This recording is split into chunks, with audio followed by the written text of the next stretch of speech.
আমি ইলিশ মাছের শুটকির জন্য একটু গরম পানি করে নিব শুটকিটা ধোয়ার জন্য।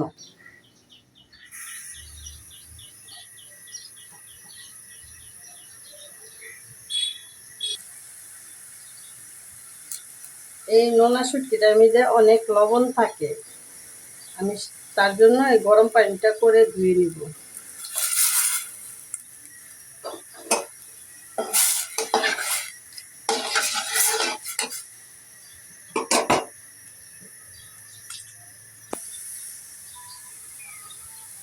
এখন আমি নামিয়ে ফেলব।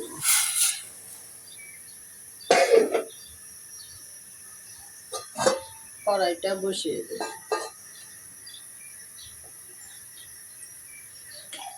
সাদা তেল,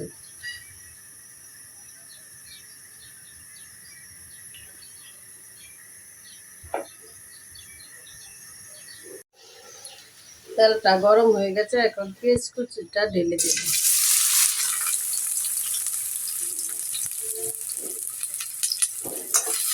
পেঁয়াজটা আমি ভালো করে ভেজে নেব।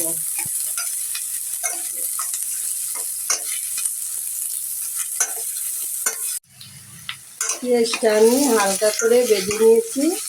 এখন কাঁচামরিচ, লবণ, মশলা দিয়ে দিই।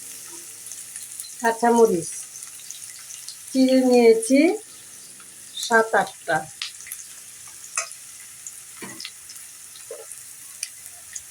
স্বাদ মতন লবণ,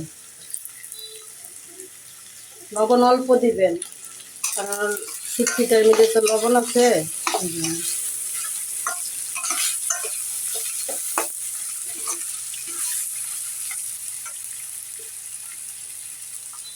মরিচের ফাঁকি অল্প দিব, কাঁচামরিচ দিছি।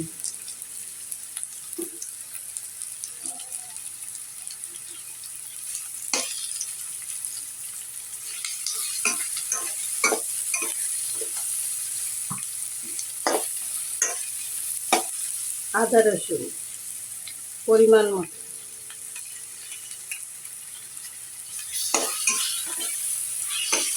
মশলাটা আমি ভালো করে কষিয়ে নেব।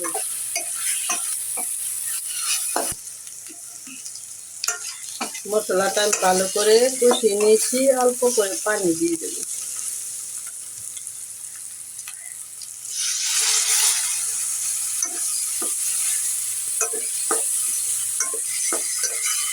পানিটা ভালো করে শুকিয়ে নিয়ে শুটকিটা দিয়ে দেব। মশলাটা আমি ভালো করে কষিয়ে নিয়েছি, এখন শুটকিটা দিয়ে দেব।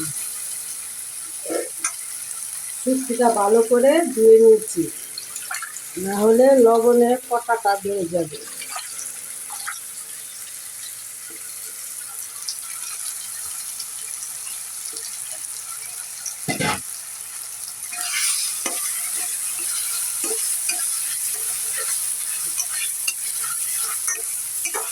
দশ মিনিট পর আমার এই রেসিপিটা হয়ে যাবে।